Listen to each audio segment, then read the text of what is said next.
જય હિન્દ, જય જય ગરવી ગુજરાત. ગુજરાતની અંદર સ્થાનિક સ્વરાજ્યની ચૂંટણી જાહેર થઈ ગઈ છે, જેમાં ગુજરાતના તમામ તાલુકાઓ, જિલ્લા પંચાયત અને તાલુકા પંચાયતની અંદર ચૂંટણીના પડઘમ વાગી ચૂક્યા છે.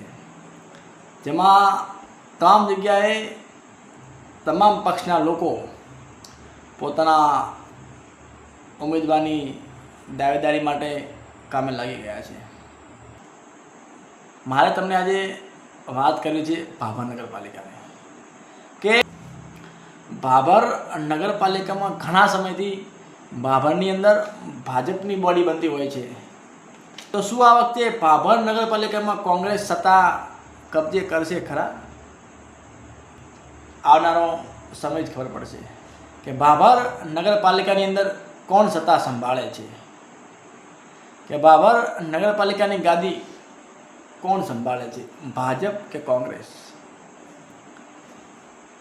મારે વાત કરવાની છે ભાભર નગરપાલિકાની અંદર કુલ આપણા ભાભર મત વિસ્તારની અંદર આપણા ભાભર નગરપાલિકાની અંદર કુલ 6 વોર્ડનો સમાવેશ થાય છે, જેમાં દરેક વોર્ડ વાઇઝ 4 ઉમેદવારો પોતાનું ઉમેદવારી પત્રક ફોર્મ ભરે છે.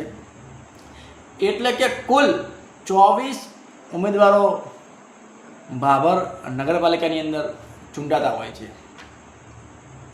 જેમાં બહુમતી માટે 13 સીટ જેની પાસે હોય તેની ભાભર નગરપાલિકાની અંદર હંમેશા બોડી બનતી હોય છે, સત્તા સંભાળતા હોય છે.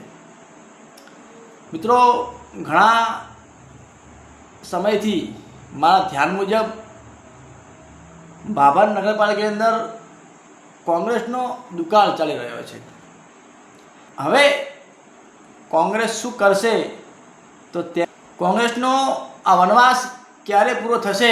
ભાભર નગરપાલિકાની અંદર ભાભરના મત વિસ્તારની અંદર ચર્ચા થઈ રહી છે કે શું આ વખતે ફરીથી ભાજપ આવશે.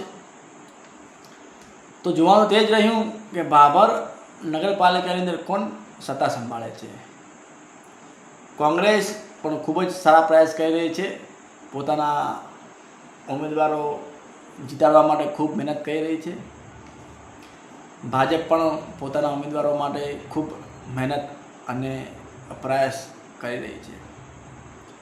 આજે ભાભર નગરપાલિકાની અંદર ભાજપ યાની કે ભારતીય જનતા પાર્ટી દ્વારા ઉમેદવારોની ઘોષણા કરવામાં આવી, જેમાં 6 વોર્ડના ઉમેદવારોની ઘોષણા કરવામાં આવી. તે હવે ટૂંક સમયમાં જ પોતે ઉમેદવારી પત્રક ભરવા માટે જશે. સામે ભાભરના મત વિસ્તારની અંદર ચર્ચા થઈ રહી છે કે કોંગ્રેસના ઉમેદવારોની લિસ્ટ ક્યારે બહાર પડશે. શું આ વખતે કોંગ્રેસ પોતાના 24 ઉમેદવારો જીતાડી શકશે? શું આ વખતે કોંગ્રેસ ભાભર નગરપાલિકા સત્તા કબજે કરશે? તે પણ એક પ્રશ્નાર્થ ચિહ્ન છે, જે આવનારો સમય તમને બતાવશે કે કોણ ભાભર નગરપાલિકા કબજે કરે છે, કોંગ્રેસ કે ભાજપ. 28 તારીખે જ આપણને ખ્યાલ આવશે. ભાભરમાં 15,000 થી 16,000 મતદારો છે. દરેક વોર્ડ વાઇઝ મેક્સિમમ 1500 થી 2000 વચ્ચે આંકડો છે. કોને મત આપે છે તે તો જ્યારે ચૂંટણી આવશે ત્યારે જ ખબર પડશે. પણ હાલ તો ભાભરના લોકોમાં ચોરે ચર્ચા થઈ રહી છે કે કોંગ્રેસનો વનવાસ ક્યારે પૂરો થશે. શું આ વખતે કોંગ્રેસ વનવાસ પૂરો કરી અને સત્તા સંભાળશે, કે ફરીથી ભાજપ સરકાર પાછી આવશે? તો જોતા રહેજો મિત્રો. તેનો જવાબ 28 તારીખે બધાને ખબર પડી જશે કે ભાભર નગરપાલિકાની સત્તા કોણ સંભાળે છે. જય હિન્દ, જય ભારત, જય જય ગરવી ગુજરાત. વિડીયો ગમ્યો હોય લાઈક કરજો, શેર કરજો અને મારી ચેનલને સબસ્ક્રાઈબ કરજો. જય હિન્દ, જય ભારત.